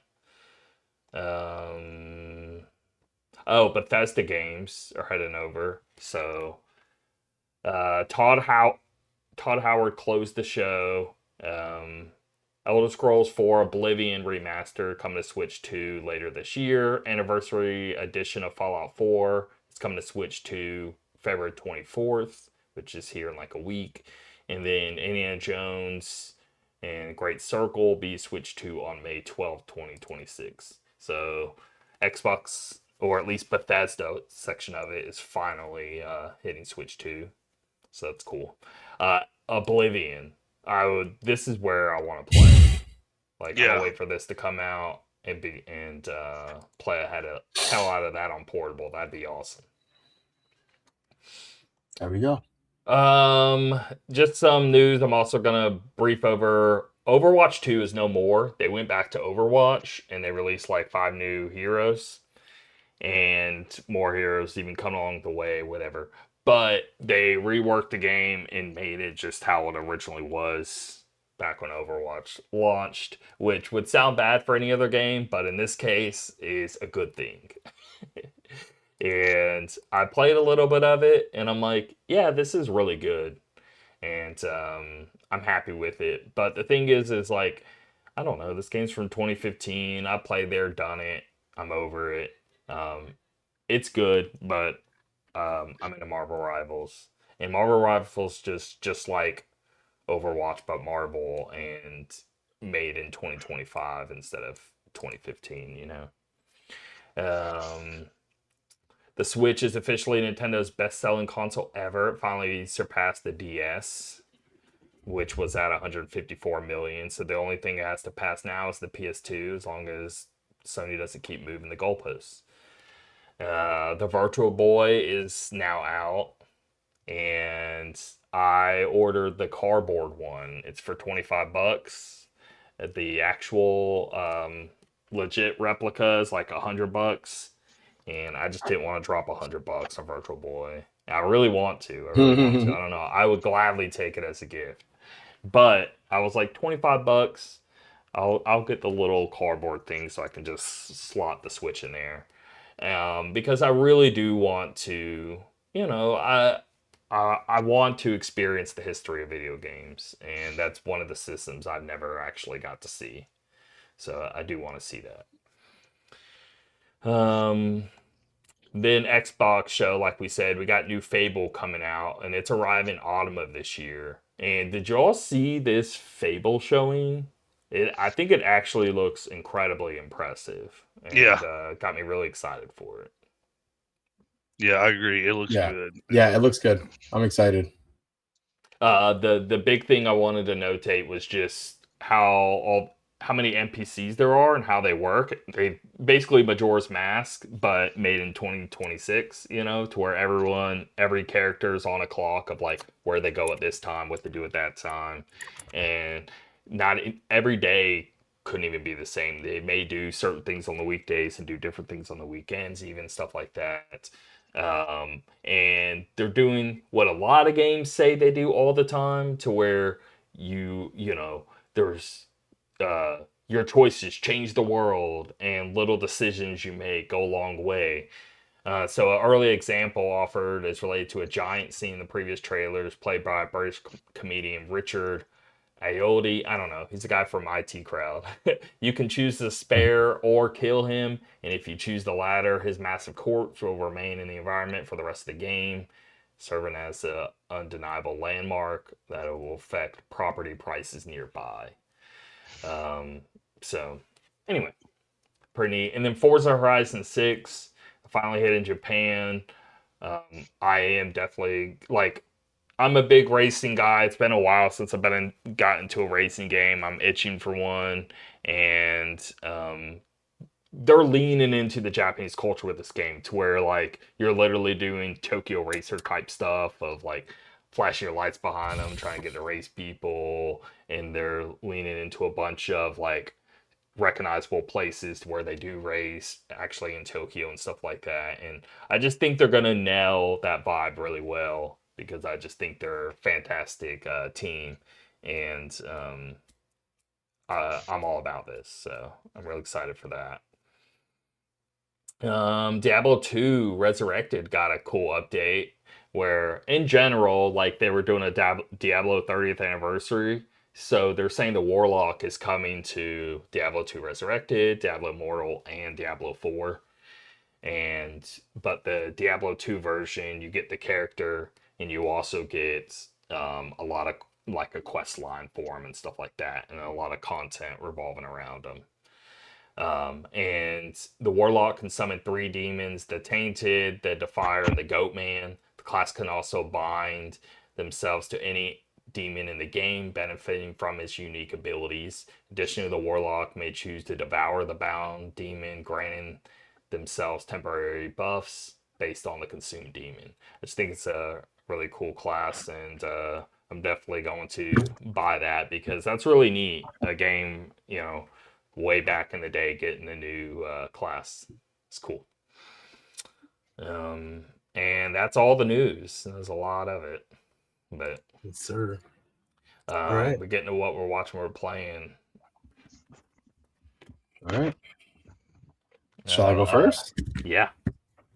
Go for All it. right. So I've been putting in some work here lately since we last spoke. Let me just get one of these out of the way that I played for all of, 30 minutes. So I hate to disappoint you guys, but I played Arc Raiders with my buddy, and man, I gotta say, I just did not. I don't know. I didn't have a good time, man. For 30 I just, minutes. you know what it is? Like, okay. So how much did you play? Let's start there. I played for about an hour, right? No. Okay. Well. And were you playing? Were you playing with somebody, the guy you were playing with? Was he familiar with the game? Was he a player, or was he trying it out? No. We both were new to the game. But listen, we're not. To be fair to us, though, we're not like, hey, we don't play video games, or we've never played extraction shooters before. Like we know what to expect, right? Yeah, no, I get what you mean. I'm not going into this like an ignorant person about the game, right? I can get it, right? Like, okay, yeah. we went in and we got killed in like 10 minutes the first time. We weren't like, this game sucks, right? Like, okay, we went in again, right? I didn't have a problem with dying or looting or anything like that. That wasn't really my issue. I think my issue was we played for a while, right? Like, okay, let me think of another game, right? We used to play PUBG back in the day, and you'd loot for a long time, and you might die or you might make it. And the reason why I didn't have a problem with that really is because I felt like the gunplay was really good in that game. It felt so realistic. So I was okay with the fact that you lose that at the end of the and you lose that at the end of right, and then you start again and you'd have it again, right? Or like a game like Destiny, I had some issues with Destiny for sure. It had many issues, but the gameplay was so damn good that I was like, I have so much fun every time, right? So with Arc Raiders, I understand the appeal of it. But for me, I think what I didn't like about it is I was doing the looting for a while. I'd run into people, and there's no established, like, is this a PvP game? Is this a PvE game? So then you got people saying, like, hey, are you friendly or whatever or not, right? Yeah. Like, okay. And so we'd get into firefights with people sometimes, right? And we'd die because people are way more powerful than us, which is totally fine. But I never felt like the gunplay was was that great. Like and of course I'm dealing best with only, guns in the game are the starting guns. So yeah, the yeah, ones you get, you just level them up. I never felt like they were Yeah. that great, really, right? It didn't feel that good to shoot the guns or anything. So I wasn't having that much fun with that. And then the looting, I was like, so I'm looting all this stuff to make it out and extract, to then go like buy stuff and sell stuff, to then go do it again. The loop wasn't appealing to me. You know what I mean? I fully understand why people like doing it, but for me, it wasn't like. Yeah. Did It you just work on wasn't any of the grabbing me. benches or anything like that, like at the actual base? Yeah, I think I that's went like back to that, and so I'll tell you right now, like part of it is getting gear to go back out, Sure. but that's where the benches come from. But the projects, like where the long-term stuff is the building the stuff back. So there's a reason why you're Gotcha. trying to get back. It's not like, oh, I got this gun. You can make pretty much especially after you play for a while, you can make pretty much any gun. But yeah, no, for me, first time I played it, I had the same feeling. I didn't think it was anything special. And then I had someone that basically played with us and showed me like where the good loot was, where you could risk getting, where you could go in and it's worth risking a firefight for. And then also being able to, like, because you've got a ton of random stuff you're picking up and you don't know anything about what's worth anything. And I always felt like I was missing out. So I'd fill up in loot like almost immediately and then be like, okay, I'm full. There's nothing else for me to do. Having somebody who knew what I needed and knew, because you'd have to have like a super like incredible memory to go through the list and say, okay, I need this, this, and this. And it even has a thing where you can mark what you need or highlight it. And that still is not great system. But as far as is it a PvP or PvE game? Sure. It's that question is, I mean, that's really where it's at. Yeah, no, that's to me, that's the greatest thing. I do not like Care Bears, and I don't like people who insist like, oh, this is supposed to be PvE. Yeah. You shouldn't shoot me. I think it's like silly. I think that the grief, for me, some of the funnest times I've had in that game are griefing people. So either extract camping, or being like, hey, you friendly, like, yeah, and they walk away and then I shoot them. And then you'll hear them talking. Yeah, you'll hear them talking, dude, and it that to me was when I started like really liking it, was when I started getting better at because really if the grenades, there's a lot of depth, and it's you're right about in some ways I think you're right about the gunplay, because you shoot a Kettle 1 and it's just, you feel like you're not doing anything, especially when you're doing free loadies. But each of them have their own weird strengths, especially when you level them up. But I completely get it. It's definitely not for everyone. Yeah, and I'm not. I understand why people like it. I know I'm in the minority, but I guess the way I'm looking at it is like, I have so many games I want to play, and I just wasn't enjoying myself. I'm like, hey, why am I going to keep playing? I'm not opposed to trying it out with you guys sometime or something, but. Yeah, that was it. Well, two things. One, I think you should give another shot with someone who has played, so they can actually show you, if hey, you guys here's play, this, here's that, here's how this works, blah, blah, blah. Sure. And really break it down. It made me like the game. Without it, fair enough. I'll keep that in mind. Fuck this game. Me and Dino were both like, fuck this game. And then we ended up playing with David, which David is an awesome Sherpa for any game. David Warren, my buddy, he's just super calm, super chill. His voice never gets above, and so that was and I think Tim, you played with him too. He was like skimming. Yeah, he's just a really chill dude. But up until that point, I was like, oh, this just isn't something I'm interested in. And then I ended up, but yeah. All right. Yeah. Fair enough. I did want to say, well, Marathon should have good gameplay with a similar premise. And it comes out here in like 2-3 weeks. So that's something that I might be interested in. So yeah, maybe that could be a game we could definitely try for sure. So let me know when that test comes, because I'll definitely. And it's only $40 from what I tell here. Okay, cool. Yeah, it's $40. The test is the 26th. 26. Okay, cool. All right, very cool. So the other one, So my buddy Harold that I usually play co-op games with, we were looking for a new game to play, and we tried Arc Raiders, and both of us weren't really feeling it, right? So then we were looking for a new game, and we were gonna play Remnant 2. And then I saw it was $50, and we were a little unsure about it. So like, let's play Remnant 1 first. But then I saw someone in our library has Remnant 2. I don't know if that's any of you guys or someone else in our library, but someone already has it, which is great for me. I mean, sometimes I'll buy a game because it's just too big of a sale, and then I forget. Yeah. Maybe it's that, or maybe someone else bought it. I don't know. So when the game came out, it got super good reviews, and I had always wanted to play it. It's like a Souls-like, but like a shooter, all fully co-op. Yeah. So I had always had my eye on it. I just never played it. And number one was like, people liked it, but it had some flaws to it. But there was like a lot of procedural generation in it, a good co-op game. So my buddy and I are going to start it tonight. So I just wanted to throw it on there, just so you know what I'm getting into. So I'm gonna play that, and then if we like it, a friend of mine like brought it up a few months ago, saying he was playing for the first time and how good it was and all that. So I'll let you guys know next time we meet about that. Mugenics I threw on here because I have been hearing about this game, no lie, for probably like over 10 years. Have you played it? I have played it a bit. Okay. I have yet to play it, and I'm very curious. I can't tell what this is. So I was looking at it because somebody bought it. I don't know who bought it, but I just think it's so funny because I'm like a huge. I love cats. I'm a big cat person, so this is like a match made in heaven game for me. First of all, I love Edmund McMillan, whatever his name is, because he makes games that I just love. Like he made Super Meat Boy. I'm all over that. He made this game, The End Is Nigh. And I didn't play Binding of Isaac, but from what I can tell, that game is like people love that game. I love Binding of Isaac. All of a sudden I see a freaking this game just drops out of nowhere. I'm like, what? I remember when he was promoting this game like over 10 years ago. I remember they put little posts on their social media saying like, it's Catterday, it's Catterday. That's all I remember. On like Saturdays, they would like put an update. Yeah. So all of a sudden this game drops. I'm like, what the hell? So I've been playing it, not much because I was playing other games, but here and there.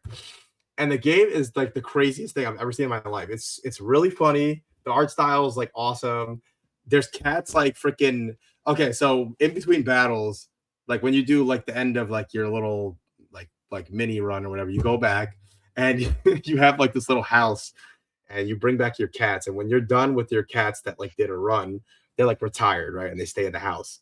And the cats will like freaking have sex with each other, and and I heard that some of the scenes are like disturbing. They can be disturbing as shit. You can like turn it off, but I'm like, this is too funny. The cats will like fuck, right? And then they'll kick out a new cat. The one I was watching, the one cat was like freaking out, like trying to stop. It's like not consensual. Sometimes the cat will be like, I don't know, like it doesn't want the other cat. I'm like, no, that night you don't produce a new cat. Then there'll be like strays outside. You can grab with the cursor, you can bring the cat inside your home. Anyway, you get all these cats, and then you can like pick and choose, and you start following the line down. Like, okay, well, this cat named freaking Jonathan. Well, I don't know why that name came to mind, but whatever. John had a certain trait. You know, he inflicts burn when he does this, or he skips a turn, whatever it is. And you follow the freaking lineage down, and you try to get certain cats, and then you bring them to battle with you, and you do these turn-based battles, and the battles are awesome. They're so much fun, and it is like a roguelite, I guess, at its core, because you can like keep certain things permanently.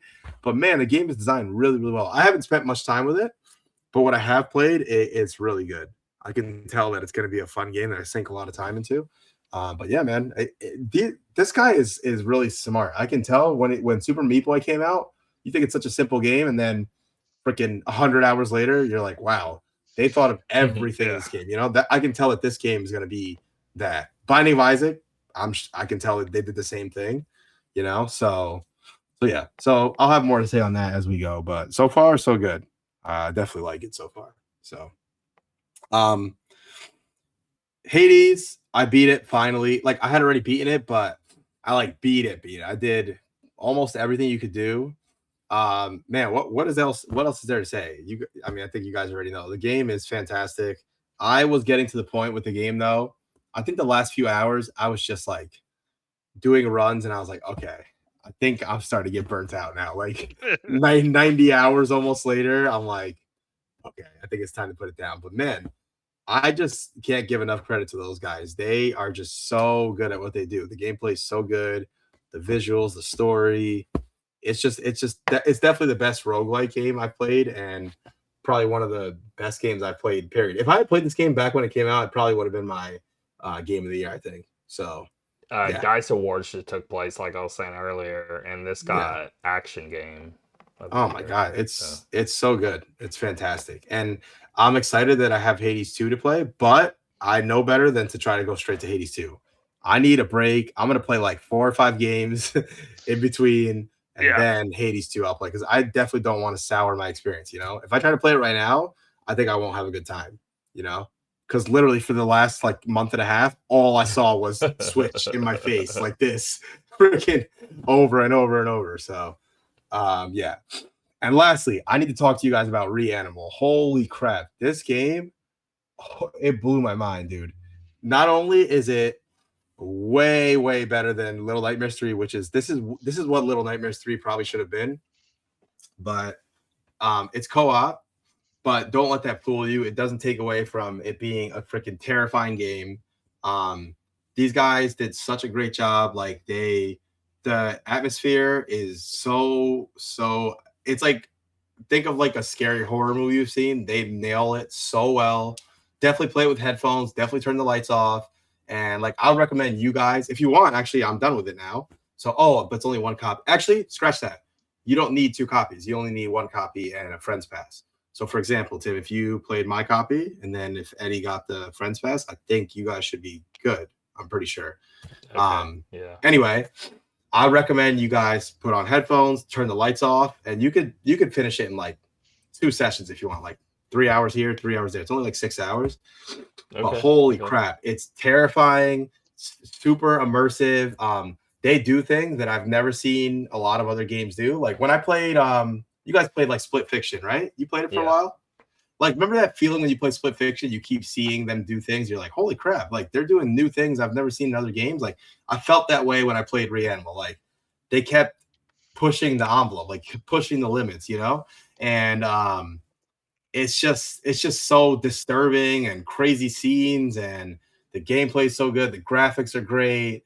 Man, and some of the sequences, like, okay, let me pull another game into this. Like, think of like Uncharted 2 and 4. They have like the crazy set pieces, stuff like that are in this game all the way through. And every time you get to a new area, it's like brand new scenery. It's just, the game is freaking fantastic, man. It's so good. Definitely one of my favorite games of the year. And we loved it so much that we beat it in 2 sittings. Like we couldn't stop playing it. Like we played one night, and next day I called my buddy up. I'm like, let's finish this tonight. We have to. So yeah, it's freaking amazing. So definitely recommend you guys play that one for sure. So I'm installing it right now. And dude, do it, man. You're gonna love it. It says new DLC for Reanimal was added to your account as well. And it's just like the masks. Okay. It's just like 2 masks that came with it when I got it. Dude, it's a fantastic game.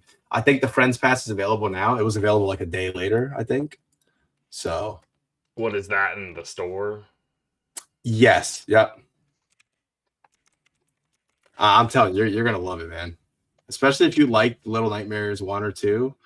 It's like they took what they learned from that, and they just took it to a new level. Well, Eddie, if you want to play it with me. Yeah, Eddie, I would suggest you play with him, man. Just a night or 2 of commitment. It's asking me to sign it. But yeah, if I'll find. I'm telling you, out of all the games I talked about today, I'll do it that I'll give the highest praise to, man. Those guys are freaking. It almost makes me even more mad about Little Nightmares 3 that the other company dropped the ball so hard. Can it be played on same screen as well? Yeah, I believe so. It can be. So whether we do it online or do yeah. I mean, in person would be freaking crazy too. That'd be cool. Yeah, that's what I was thinking. Like, because the game doesn't allow you to get off the same screen. Like, if you're off the same screen too long, you die. So you have to be on the same screen. Like, you can run away from each other, and it'll stretch the screen to an extent. But then when you go too far, it'll. But maybe we can, have a little date night, Eddie. And yeah, but then only one person will get achieved. only one person will get like achievements if you care Whatever. about that. But Nah, I don't really mind. But dude, I'm telling you, you guys will love it. It's me and my buddy were so impressed. It was fantastic, man. So I've been hearing a lot about this game. I know it's good. yeah, Like it looks Yeah. good, and I have crazy been wanting to stuff, play man. it. yeah, and when I finished it, I was just online for hours, just like looking at people's analysis and videos and stuff like that. So Cool. yeah, it's a good one. Eddie, Uh, anything to bring to the I've pretty table? much just been playing Dwarf Fortress, which if you've never heard of, Oh, know I think what I that heard of is. that game. Yeah, it's a Everyone's It's the raving most about that, right? computer-ass procedurally- computer game you could ever play. Yeah, it's if you ever play RimWorld or seen RimWorld, it's like that. Like you have a procedurally generated world. You control there's a couple different modes, but the mode I'm playing is like the most popular is the Fortress mode, and you basically, you can give orders to your dwarves, and it's so deep, like it's hard for me to even pretty much anything you can imagine as far as like you can go down and People make use magma. other games out of this game, or people make other.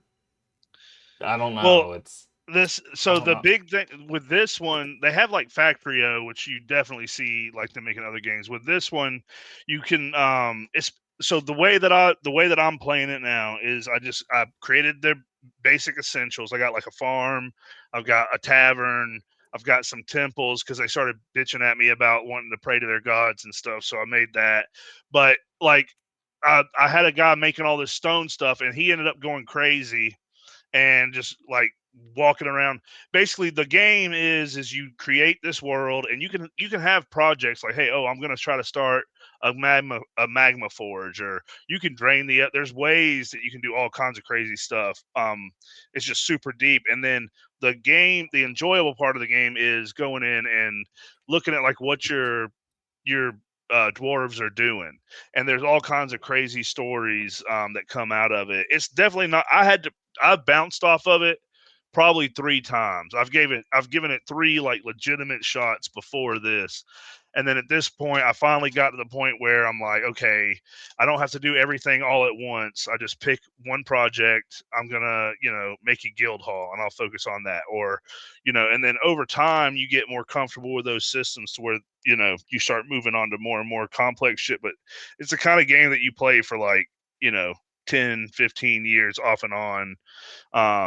It's definitely, like Tim said, it's definitely a computer game. When it first came out, it came out in ASCII graphics, and you can look it up. It's just like, I don't know how. I guess some people who've been playing it since way back then, they could look at that screen and see like cats running by, goats running by. Oh, this one's injured, but it's just literally like a capital C moving across the screen. Like it was really rough. But yeah, so I've been playing that, just trying to get myself set up. And then as far as I've been watching the Night of the Seven Kingdoms, which if you I haven't, started too. yeah, it's really good. I like it better than probably any of the other spinoffs, and it's the best Game of Thrones stuff that's come out since like probably 2017 or 2016.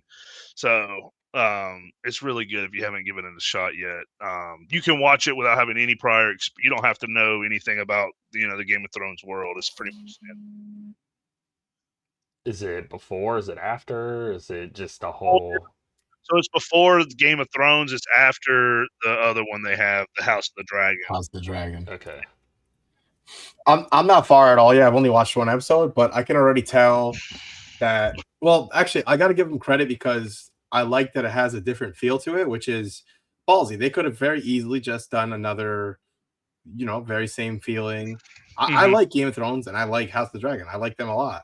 But they could have very easily just done the same exact thing again, So I appreciate that. Yeah. This one's really funny. Even in the first 10 minutes, they make you laugh.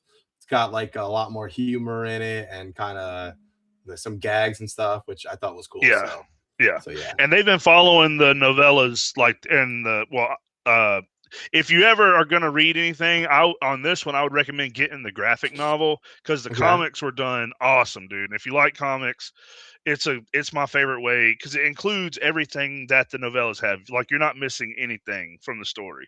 So that's a one thing. But they've been following like really close to the source material on this. They haven't been, there's not a lot for them to vary on, but the little kid, the actor, he spoiled some stuff that nobody knew. It's like huge freaking, spoilers about the world that comes after this show. Because right now there's only 3 books. Who knows what they're going to do? Apparently, George R. R. Martin gave them like 10 other stories of Dunk and Egg that happen after this. So, but so far it's great. It's an awesome rendition of the originals.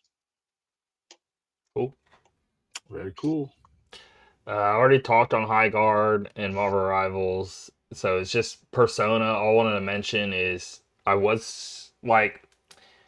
got Persona 3 Reload Switch 2 for my kid for Christmas. It was one of the games he was like asking for. So he's playing that, and it got me wanting to play it. And I played a little bit on because it was on Game Pass, but I wasn't too far, and I didn't actually buy it. So I was like, well, Yeah. I've already played on Switch, but I was like, I kind of want to go back because I'm in the spell of like playing PS1 games now, and I'm like, I want to play Persona 1, Persona 2, and before I play Persona 3, and I've never played them before and all that. And I don't know anything about them, so I'm playing them, I'm looking into them, researching about them, all that. And Persona 1, I just didn't like at all. I played like a few hours of it, and then I'm looking online because I'm like, this kind of sucks, and everyone's kind of agreeing. So I'm like, okay, cool. I'm just gonna pass on it. Watch like a video summary of it or something.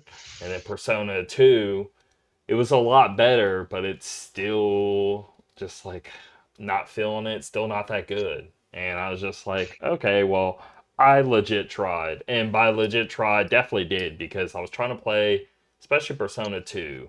I liked a little more in the beginning, but it wasn't working right for some reason with my PS1 because um, it's like skipping a little and I need like the legit copy or something like that, regardless of how I burn it. There's something weird with this game to where it just won't run regardless. So then I'm like, well, let me try playing it on Vita then and put it on there.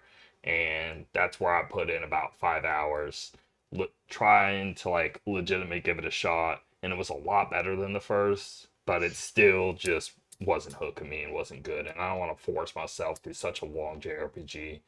And I'm just like, all right, well, I tried. And so I'm starting 3 now. So I just wanted to say that. Now, 3 is my favorite Persona in the series. Always have been, but this Reload is very different, a lot more content.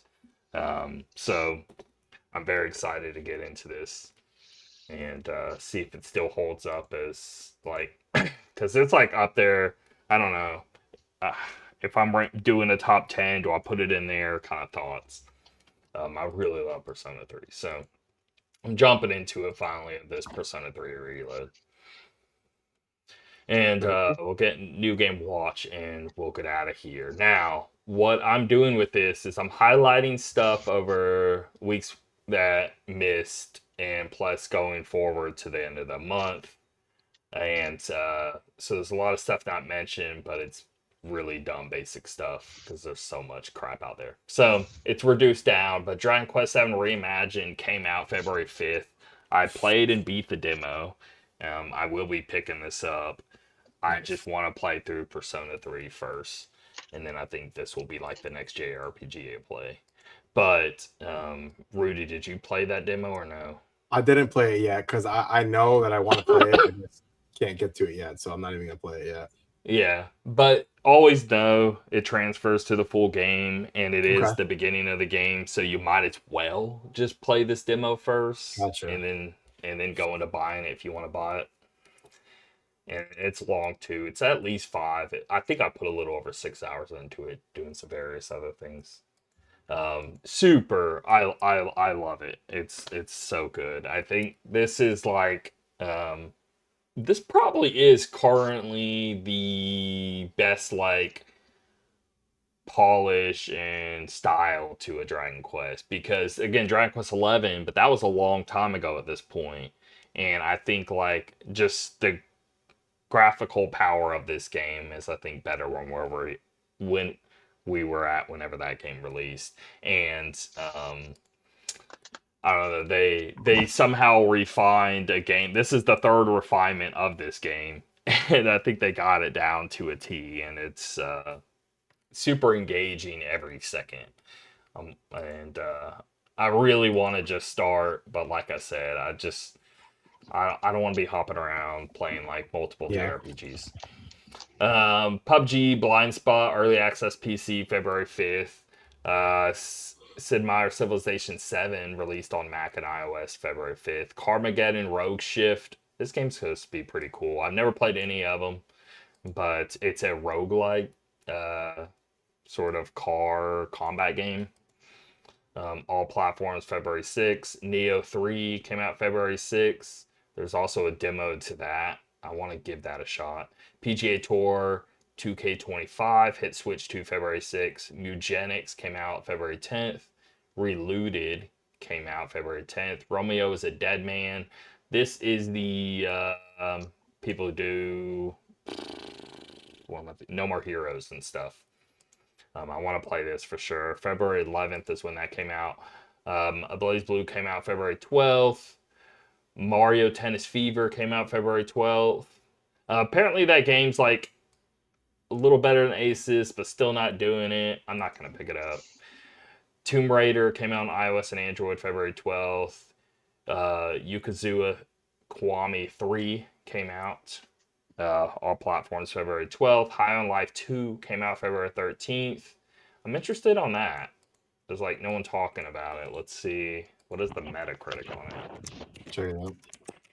Because I like the first one. It is 73. I mean, not bad. Rune Factory, Guardians of Azuma, February 13th. Avow, February 17th, hitting PlayStation 5. Star Trek Voyager Across the Unknown, all platforms February 18th. Ys 10 Proud Nordox. PlayStation, Switch 2, PC February 20th. Rainbow Six Mobile, iOS, Android February 23rd. Interesting. Is that trying to be like Rainbow Six, like the what's the current live service game right now? Siege. Oh, Rainbow Six Is Siege. it trying to be like Siege, or is it trying to be like old school Rainbow Six? I'm curious. Fallout 4 Anniversary Edition, Switch 2 February 24th. The Disney Afternoon Collection, Switch 2 Switch February 26th. Tokyo Extreme Racer hits PlayStation 5 February 26th. Now, this came out on PC. I think it's like early access, and maybe the official release date is February 26th, or maybe it's just a little later on PlayStation. But I know it was under early access for a while, and I was really into Tokyo Racer, Extreme Racer on Dreamcast, and then had a PS2 version. And I think those are some of the best racers. And the kart version out right now is getting a lot of good reviews. So I'm super curious on that. Towerborn, this is a good game. All platforms February 26th. Resident Evil 7, 8, and 9 hit Switch 2 on February 27th. Whenever it releases on all platforms.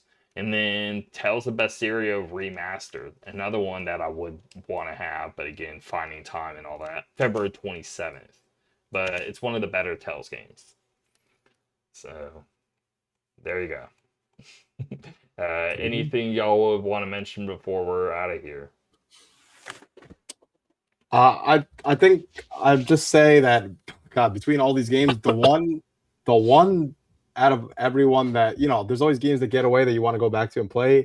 The one that I'm really itching to play is Dragon Quest 1 and 2. After I played 3, that was my introduction to Dragon Quest games. I had never played those before, and I had such a freaking great time.